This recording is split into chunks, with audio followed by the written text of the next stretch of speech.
Valsad cyber crime પોલીસે 3 કરોડથી વધુના આંતરરાષ્ટ્રીય સાયબર ફ્રોડનો પર્દાફાશ કરી 2 આરોપીઓને ઝડપી પાડ્યા. દુબઈ સુધી રેકેટના તાર. વલસાડ સાયબર ક્રાઇમ પોલીસે ઓપરેશન મ્યુલ હન્ટ અંતર્ગત મોટી કાર્યવાહી કરી છે.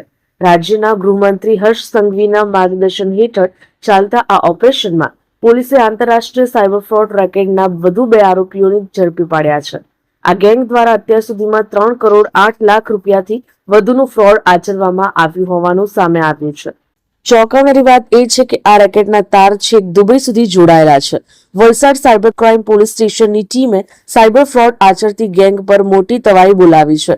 પોલીસે બાતમી અને ટેકનિકલ સર્વેલન્સના આધારે વલસાડના પારનેરા ખાતે રહેતા મિતેશ પટેલ અને સુરતના મોટા વરાછા વિસ્તારમાંથી તુષાર ઘંટાળા નામના 2 શખ્સોની ધરપકડ કરી છે. પોલીસ તપાસમાં આ કૌભાંડની મોડસ ઓપરેન્ડી ચોંકાવનારી નીકળી છે. અગાઉ પકડાયેલા આરોપી અયુબ શેખની તપાસ દરમિયાન મિતેશ પટેલનું નામ ખુલ્યું હતું.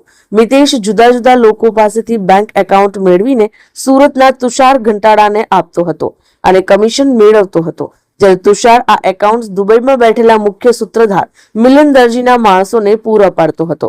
દુબઈમાં રહેતો વોન્ટેડ આરોપી મિલન દરજી આ મ્યુલ એકાઉન્ટનો ઉપયોગ કરીને સાયબર ફ્રોડના કરોડો રૂપિયા સગેવગે કરતો હતો. પકડાયેલા આરોપીઓ વિરુદ્ધ સમગ્ર દેશમાં 45 થી વધુ સાયબર ફ્રોડની ફરિયાદો નોંધાયેલી છે.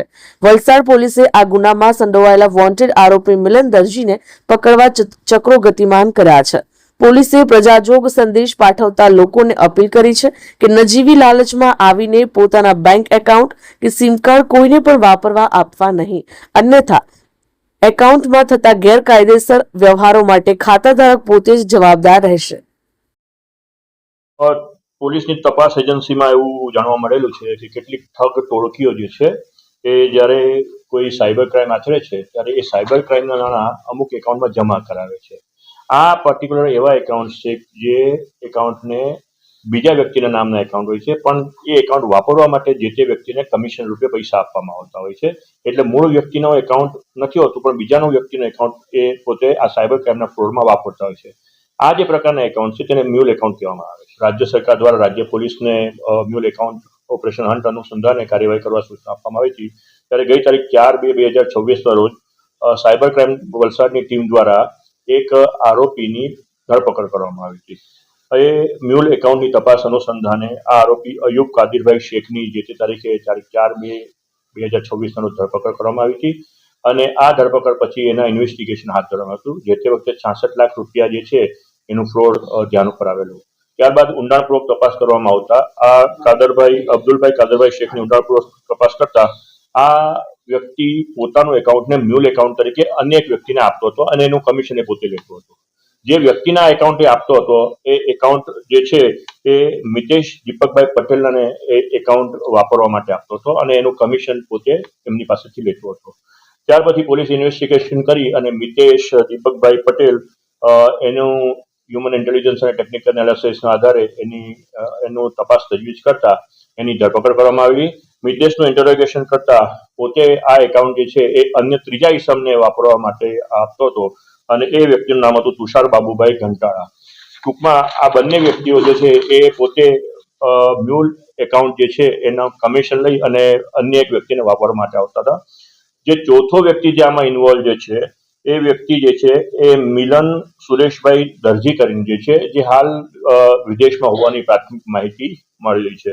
જે બંને આરોપી પકડાયા છે મિતેશ દીપકભાઈ પટેલ અને તુષાર બાબુભાઈ ઘંટાળા, એ બંનેની પૂછપરછમાં અને ઊંડાણપૂર્વક તપાસ કરતા અત્યાર સુધીમાં કુલ 3 કરોડ 8 લાખ રૂપિયા જેટલી રકમ જે છે એનો સાયબર ફ્રોડ પ્રાથમિક દ્રષ્ટિએ થયો હોવાનું જાણવા મળેલું છે. અન્ય કિસ્મ જે છે મિલન સુરેશભાઈ વાઘેલા તેની તપાસ તજવીજ ચાલુમાં છે. મિતેશ અને તુષારભાઈ હાલ પોલીસ કસ્ટડીમાં અને રિમાન્ડ ઉપર છે.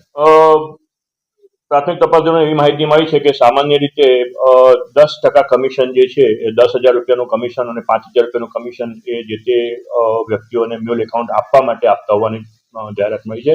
આ મ્યુલ એકાઉન્ટ આપનાર વ્યક્તિ જે છે એ જુદી જુદી એકાઉન્ટમાં પોતાના જે પેપર્સના આધારે પોતે એકાઉન્ટ ખોલાવતા હતા અને આ ખોલાવની જે એકાઉન્ટ ઓપનિંગ કીટ હોય એ બીજા વ્યક્તિને એટલે કે જેને ઓપરેટર હોય એને એ લોકો સબમિટ કરી દેતા હતા અને એ કરવાથી એ લોકોને 5,000 થી લઈને 10,000 સુધીનું કમિશન ટ્રાન્ઝેક્શન અનુસંધાને મળતું હતું. અમારી લાઈવ ન્યૂઝ 24 ચેનલને સબસ્ક્રાઇબ કરો. બેલ આઇકોન દબાવો જેથી આવનાર ન્યૂઝ અપડેટ્સની નોટિફિકેશન આપ સુધી સૌથી પહેલા પહોંચે.